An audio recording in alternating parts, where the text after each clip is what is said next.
Hello friends, स्वागत है आपका हमारे YouTube channel GK with me में। तो आज की क्लास में हम पढ़ना शुरू करेंगे एयर पॉल्यूशन के बारे में। अब जो हमारी क्लासेस रहेंगी वो इसमें हम सभी टाइप के पॉल्यूशन को कवर करेंगे एंड इसके बाद में जितने भी पॉल्यूशन से रिलेटेड एक्ट रहे हैं उन सब के बारे में पढ़ेंगे।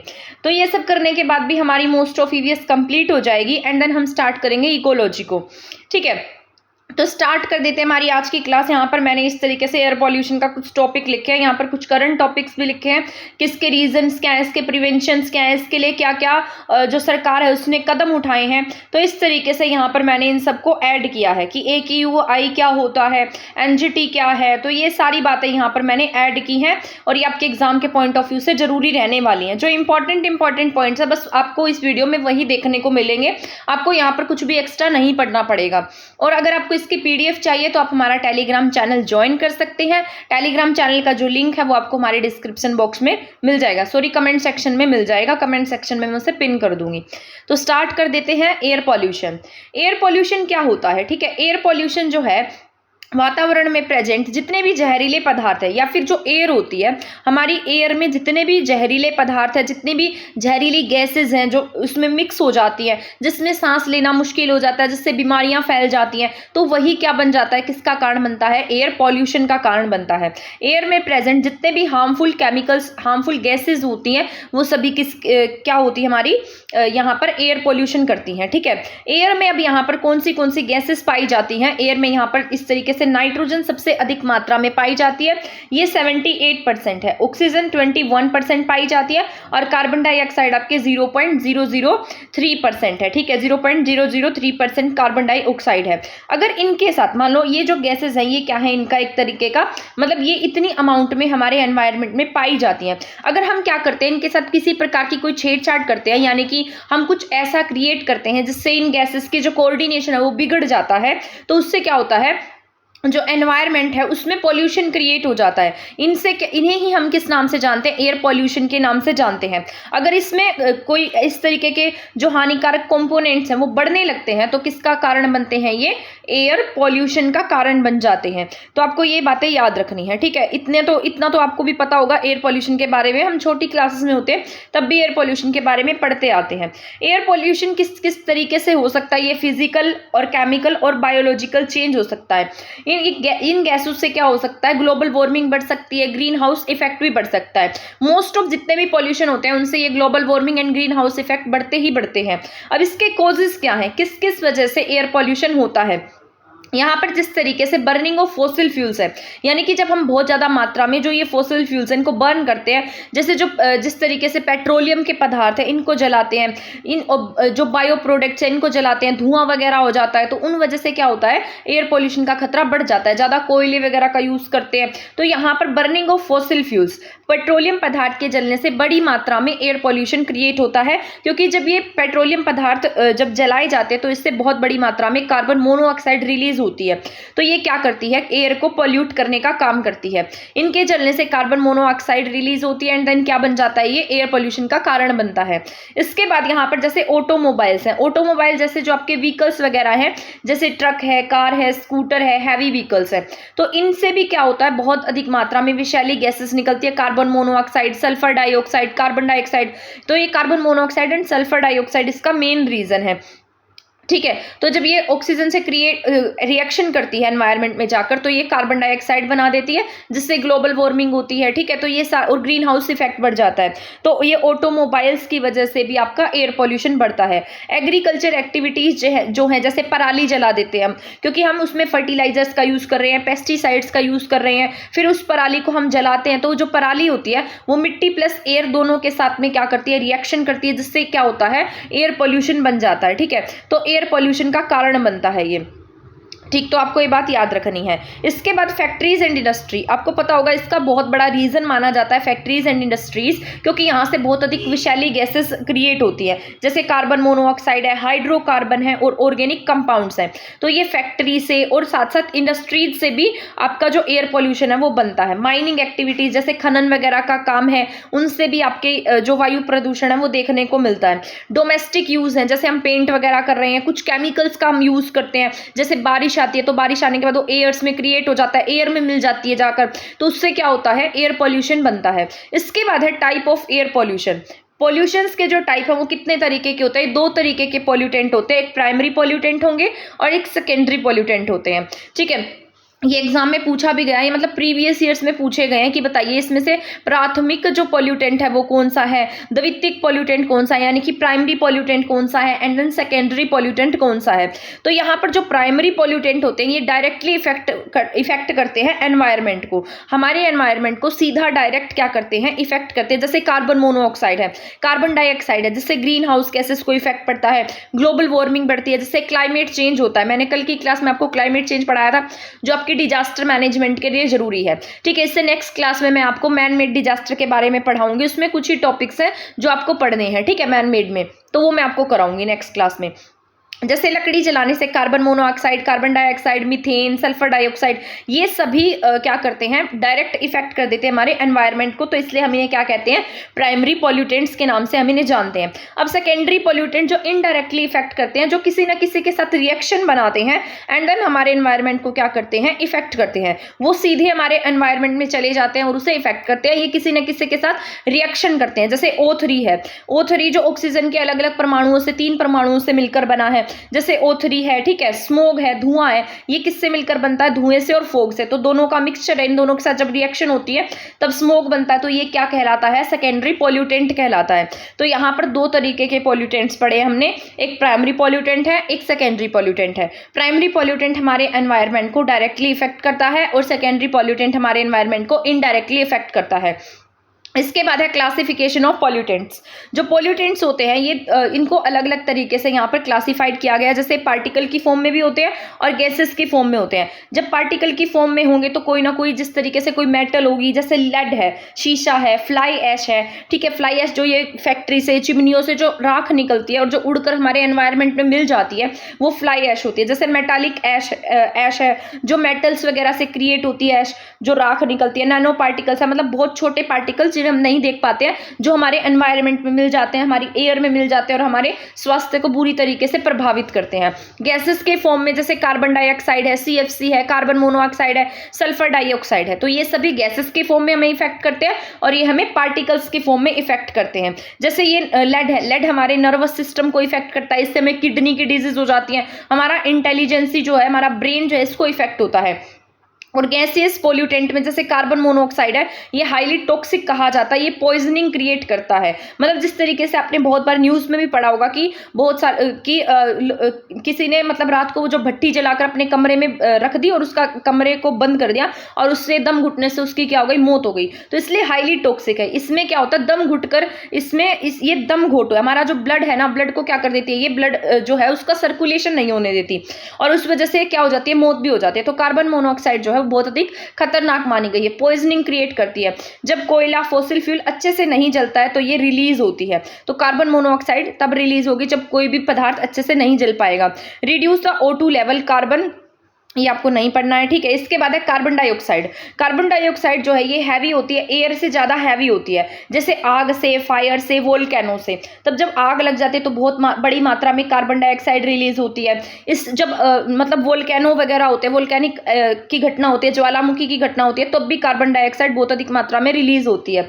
ठीक है, ये इसकी वजह से एस्फिक्सिया डिजीज हो जाती है। इस डिजीज में ऑक्सीजन की कमी होती है, हमारा नर्वस सिस्टम जो है ऑक्सीजन की कमी हो जाती है, ब्लड सर्कुलेशन नहीं हो पाता है, अनकॉन्शियस डेथ हो जाती है, इससे चक्कर आते हैं, सिर दर्द हो जाता है। ये ऑक्सीजन से रिलेटेड है। ठीक है, तो कार्बन डाइऑक्साइड से किससे हैवी होती है, एयर से हैवी होती है। आग वगैरह इन सब की जो वोल्केनिक इरप्शन होता है, इनसे क्या निकलती है, कार्बन डाइऑक्साइड गैस निकलती है। अब इसके बाद CFCs क्या होते हैं, ये रेफ्रिजरेटर में यूज किए जाते हैं, हाईली डिस्ट्रक्टिव होते हैं, जैसे सल्फर डाइऑक्साइड है। अब यहाँ पर बात कर लेते हैं वायु प्रदूषण से कौन सी डिजीज हो सकती हैं। इससे लंग्स डिजीज और कैंसर डिजीज हो सकती हैं, हमारी इकोनॉमी इफेक्ट हो सकती है। ठीक है, एनिमल्स इफेक्ट हो सकते हैं इससे। वायु प्रदूषण की जो रोकथाम है उसके लिए एक्ट आया था 1981 में। ये हम कंप्लीट डिटेल के साथ में पढ़ेंगे जब मैं आपको सारे के सारे एक्ट पढ़ाऊंगी। मैं आपको जितने भी एक्ट आपके सिलेबस में दिए गए हैं उनकी एक ही क्लास बनाऊंगी, क्योंकि हम अलग अलग पढ़ेंगे ना तो इसको मतलब लिंक नहीं कर पाएंगे। तो मैं वहां पर सभी एक्ट और उनकी डिटेल पढ़ा दूंगी, वहां से आपको कोई दिक्कत नहीं होने वाली है। पहले हम पॉल्यूशंस पढ़ेंगे एंड देन हम सभी एक्ट पढ़ेंगे। पढ़ेंगे। एयर पोल्यूशन कंट्रोल क्या है, ये जो है ना air pollution control energy conservation से रिलेटेड है। इसके तहत एयर पोल्यूशन को कंट्रोल करने के लिए कुछ कार्यक्रम लाए गए थे जिसे नाम दिया गया राष्ट्रीय स्वच्छ वायु कार्यक्रम। ठीक है, तो ये क्या है, राष्ट्रीय स्वच्छ वायु कार्यक्रम है। ये लॉन्च किया गया था जलवायु परिवर्तन मंत्रालय के द्वारा। ठीक है, वायु प्रदूषण में कमी लाने के लिए इसको लॉन्च किया गया। तो आपसे पूछा जाए राष्ट्रीय स्वच्छ वायु कार्यक्रम किसके द्वारा लॉन्च किया गया, तो जलवायु परिवर्तन मंत्रालय के द्वारा, और वायु प्रदूषण में कमी लाने के लिए इसे लॉन्च किया गया था। अब हम पढ़ लेते हैं एयर क्वालिटी इंडेक्स। जो एयर क्वालिटी इंडेक्स होता है इसके क्या काम है, क्योंकि आपके वायु प्रदूषण से रिलेटेड है। ये अलग अलग जिस तरीके से अलग अलग आपकी सिटीज वगैरह होती है उनकी एयर क्वालिटी को चेक करने का काम करता है। इसमें कुछ पॉल्यूटेंट्स को शामिल किया गया है। ठीक है, तो AQI इसका पूरा नाम है एयर क्वालिटी इंडेक्स। इसके बारे में कंप्लीट मैंने आगे डिटेल से लिखा है, वहां मैं आपको पढ़ा दूंगी। AQI को जो इंट्रोड्यूस करता है वो कौन करता है, CPCB यानी कि सेंट्रल पॉल्यूशन कंट्रोल बोर्ड। इसमें 8 तरीके के प्रदूषण शामिल किए गए हैं। इसका जो हेडक्वार्टर है वो कहां पर, आपके न्यू दिल्ली में है। ये बात आपको याद रखनी है, क्योंकि ये सारी जितनी बातें मैं बता रही हूँ आपके एग्जाम के पॉइंट ऑफ व्यू से ही बता रही हूँ, और यह एग्जाम के पॉइंट ऑफ व्यू से ही जरूरी है। इसमें 8 प्रदूषण शामिल हैं। इसमें अमोनिया है, और मैंने आपको नगोया प्रोटोकॉल पढ़ाया था, तो आज यूपीएससी का एग्जाम था, उसमें नगोया प्रोटोकॉल से क्वेश्चन आया हुआ था। बायोडाइवर्सिटी का क्वेश्चन था वहां, नगोया प्रोटोकॉल। और एनवायरनमेंट के जितने टॉपिक मैंने आपको पढ़ाए हैं उसमें से 2 से 3 क्वेश्चंस यूपीएससी के एग्जाम में आए हुए हैं। तो यहाँ पर क्या है, ammonia, lead, nitrous oxide, sulphur dioxide, ozone and carbon monoxide. इसके साथ साथ PM2.5 एंड PM10 एटसेट्रा, ये सभी क्या है यहाँ प्रदूषक के रूप में इसको ऐड किया गया है। ठीक है, तो यहाँ पर अमोनिया है, लेड है, नाइट्रस ऑक्साइड है, सल्फर डाइऑक्साइड है, ओजोन है, कार्बन मोनोऑक्साइड है, PM2.5 एंड PM10 है। ठीक है, इसके और हमारे यहाँ पर जब स्वच्छ भारत अभियान लाया गया था तो उसी के दौरान ये एयर क्वालिटी इंडेक्स है, इसे लॉन्च किया गया था। ठीक है, 2014 सितंबर 2014 में इसे लॉन्च किया गया है। इसके बाद हम पढ़ते हैं सफर पोर्टल के बारे में। जो ये सफर पोर्टल है इसका पूरा नाम क्या है, वायु गुणवत्ता मौसम पुनर्विचार अनुसंधान प्रणाली। इसे क्या कहा गया, ये सफर पोर्टल है। ये क्या करता है, वायु की गुणवत्ता और मौसम वगैरह के ऊपर क्या करता है, जांच करता है। ठीक है, ग्रेडेड एक्शन प्लान है ये, और यहाँ पर जो इलेक्ट्रिक वाहन है उसको बढ़ावा दिया गया है। तो सफर पोर्टल के तहत किसे बढ़ावा दिया गया, इलेक्ट्रिक वाहनों को। ओड इवन नीति भी इसी के तहत लागू की गई है। ये इसलिए लाया गया था ताकि जो हम ये पेट्रोलियम वाले और डीजल वाले जितने भी व्हीकल्स का यूज करते हैं उनसे बहुत अधिक खतरनाक गैसेस क्रिएट होती है, गैसेस निकलती हैं, जिससे हमारी एयर बहुत ज्यादा पोल्यूट हो जाती है। तो इसलिए हमने ये इलेक्ट्रिक वाहनों को बढ़ावा देने के लिए सफर पोर्टल लॉन्च किया था। ओड इवन नीति पर ये क्या है, ओड इवन नीति पर ये लागू है। ठीक है, कि एक ओड दिन में ओड नंबर की गाड़ियां चलेंगी, इवन नंबर की गाड़ियां चलेंगी, इस तरीके से। NAMP नेशनल एयर गुणवत्ता निगरानी प्रोग्राम। ठीक है, इसके बाद NGT है, ये बस इसका नाम याद रख लेना। NGT इंपॉर्टेंट है, इसके बारे में भी मैंने आगे डिटेल से लिखा है। NGT का पूरा नाम नेशनल ग्रीन ट्रिब्यूनल है। ये 2010 में बना था। इसका हेडक्वार्टर न्यू दिल्ली में है। 6 महीने में पर्यावरण मुद्दों का क्या कर देता है, निपटारा कर देता है। सस्टेनेबल डेवलपमेंट को लेकर बात करता है। ठीक है, ये जुर्माना भी, ये अलग अलग स्टेट्स को क्या करता है, आपने देखा होगा कि जब ये पराली वगैरह जलाने का टाइम आता है तो आपने देखा होगा जब ये गेहूं वगैरह की कटाई होती है तो पराली होती है, पराली को जलाने का टाइम आता है तो हरियाणा और पंजाब को सबसे ज्यादा फटकार लगती है NGT से। ठीक है, तो यह क्या करता है, जुर्माना लगाता है स्टेट्स को कि अगर वो स्टेट ज्यादा पोल्यूशन क्रिएट कर रहा है। क्योंकि आपको पता है, आपको आर्टिकल 21 के तहत गरिमा पूर्ण जीवन जीने का अधिकार है।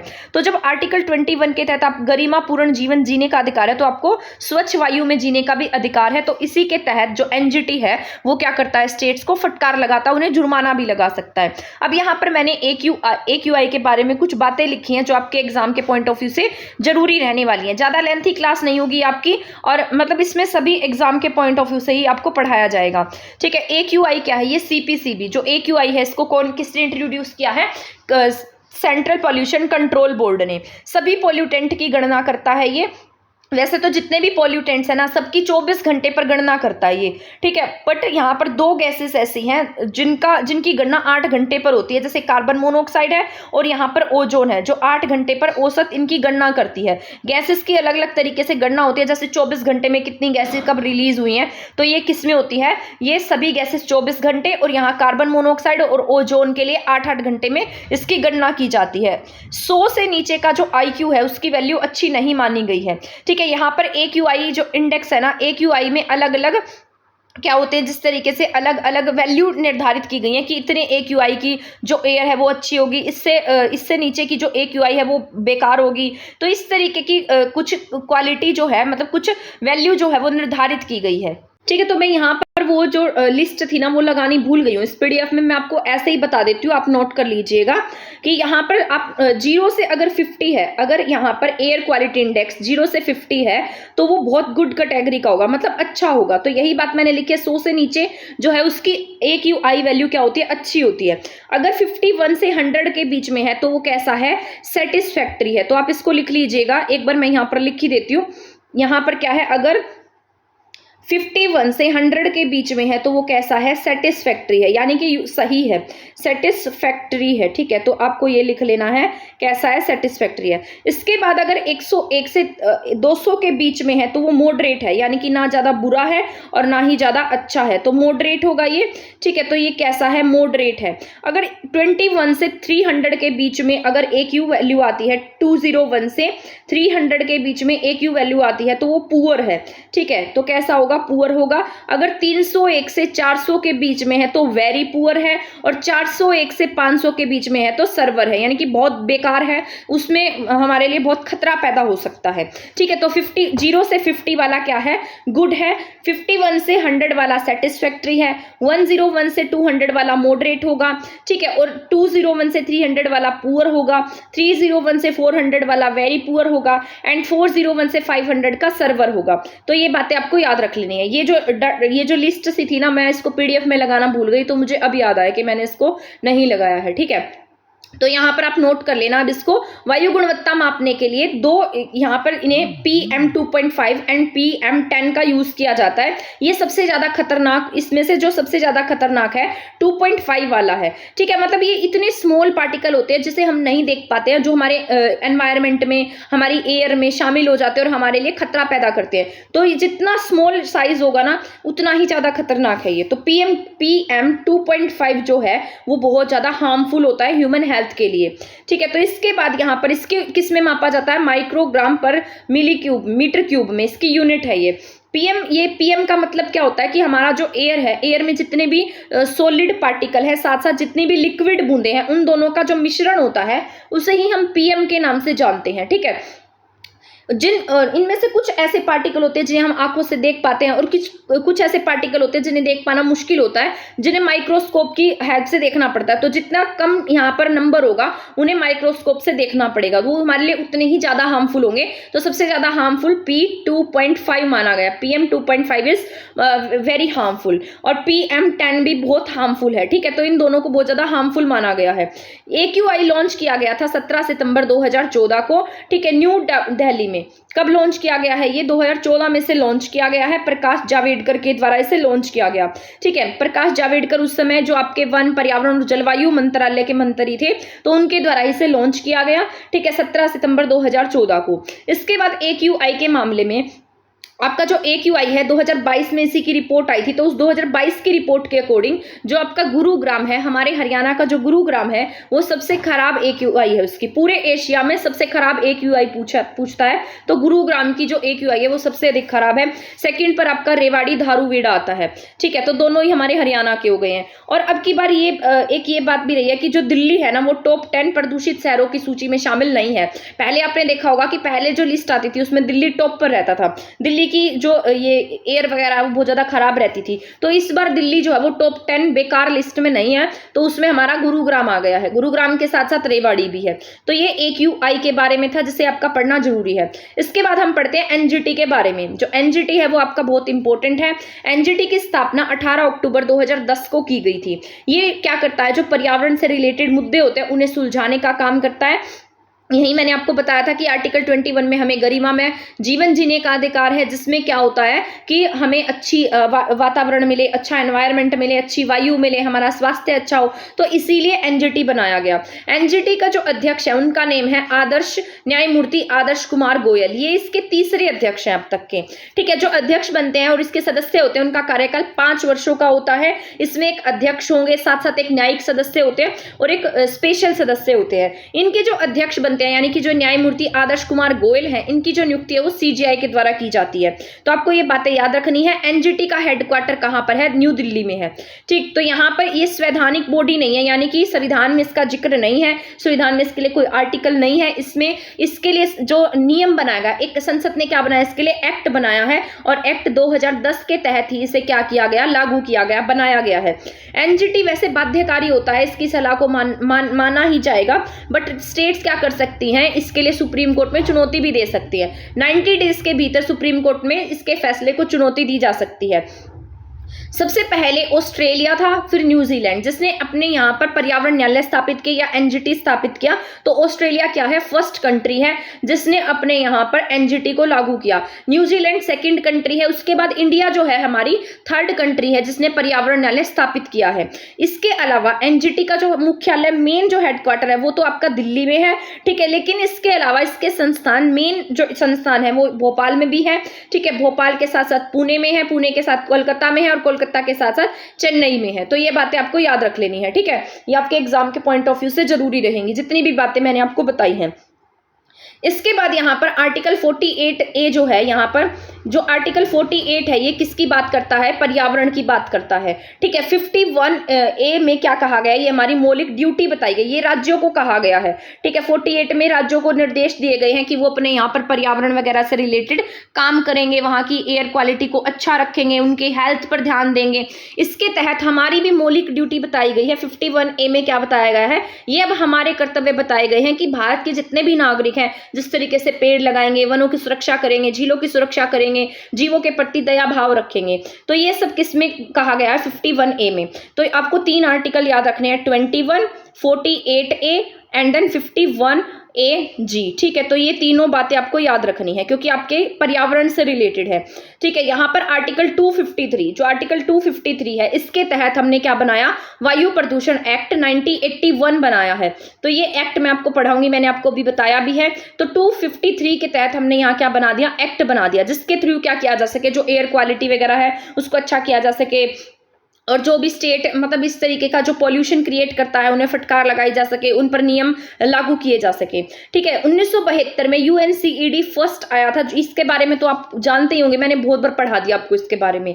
इसके लिए स्टॉकहोम स्वीडन में से अधिनियमित किया गया था, ठीक है। तो यहाँ पर इसके बारे में इसको अधिनियमित किया गया। तो इसके बाद यानी कि यहाँ से आने के बाद इंडिया ने 1981 में एयर क्वालिटी को लेकर, वायु प्रदूषण को लेकर अपने यहाँ पर कुछ नियम बनाए, ठीक है। इसके बाद राष्ट्रीय स्वच्छ वायु कार्यक्रम, ये मोस्ट इंपॉर्टेंट है, राष्ट्रीय स्वच्छ वायु कार्यक्रम मोस्ट इंपॉर्टेंट है, इसको लिख लेना, क्या पता इसमें से एग्जाम में क्वेश्चन आ जाए, क्योंकि जो आपका टीजीटी का एग्जाम हुआ था ना, उसमें भी ऐसे क्वेश्चन पूछे गए थे जो करंट टॉपिक से रिलेटेड थे।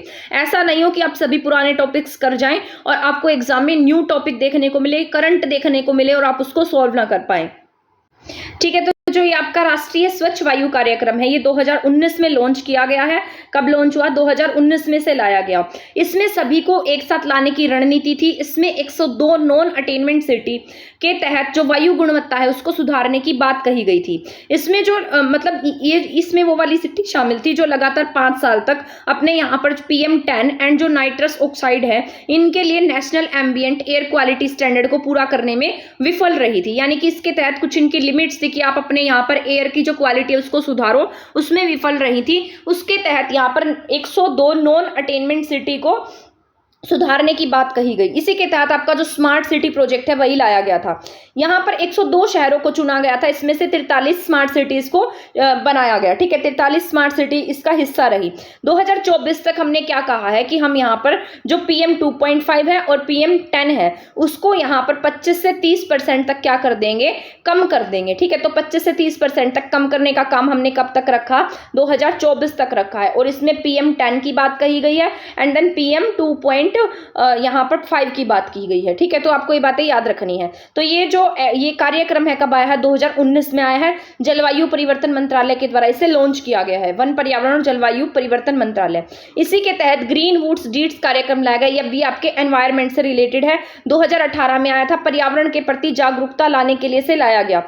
WHO की रिपोर्ट के अनुसार ऐसा कहा गया कि 2017 में देश में लगभग 12.4 लाख मौत जो है वो किससे होती हैं, एयर पॉल्यूशन से होती हैं। ठीक है, तो ये बातें आपको याद रखनी है। तो जितने भी पॉइंट्स मैंने आपको बताए हैं ये सभी आपके एग्जाम के पॉइंट ऑफ व्यू से जरूरी रहने वाले हैं। आपको बहुत ज्यादा पढ़ने की जरूरत नहीं होती है, आपको मेन पॉइंट पढ़ने की जरूरत होती है और साथ साथ आपको शॉर्ट्स नोट बनाने की जरूरत होती है, क्योंकि जब एग्जाम होगा ना तो अगर हमने वो वहां पर मेन पॉइंट नोट कर रखे हैं ना और एग्जाम के टाइम पर हम उन नोट्स को उठाएंगे और पढ़ लेंगे और हमें बहुत आसानी से वो याद रहेंगे, रिकॉल हो जाएंगे। क्योंकि हमें मेंस तो लिखना नहीं है, ऐसा तो नहीं है कि हमें यूपीएससी का मेंस लिखना है तो हमें इसके सारे रीजंस पता होने चाहिए या फिर हमें पूरे के पूरा यहाँ पर डाटा पता होना चाहिए। हमें बस उतना पता होना चाहिए जितना हमारे एग्जाम के पॉइंट ऑफ व्यू से जरूरी है। तो आपको जितने भी इंपॉर्टेंट पॉइंट थे वो मैंने आपको यहाँ पर बता दिए हैं। जिस चीज़ को जितना पढ़ने की जरूरत होती है वो मैं आपको बता देती हूँ और यहाँ पर जितने मेन पॉइंट्स थे वो मैंने आपको बता दिए हैं। अगर आपको इसकी पीडीएफ चाहिए तो आप हमारा टेलीग्राम चैनल ज्वाइन कर सकते हैं। चैनल को सब्सक्राइब नहीं किया है तो सब्सक्राइब कर सकते हैं और प्लीज़ वीडियो को लाइक करने में कंजूसी मत कीजिए और क्योंकि इसको बनाने में मेहनत लगती है। ठीक है, तो प्लीज़ आप इसे शेयर भी कर सकते हैं, चैनल को सब्सक्राइब कर सकते हैं। और आज के लिए इतना ही, मिलते हैं हमारी नेक्स्ट क्लास में। तब तक के लिए थैंक यू एंड धन्यवाद।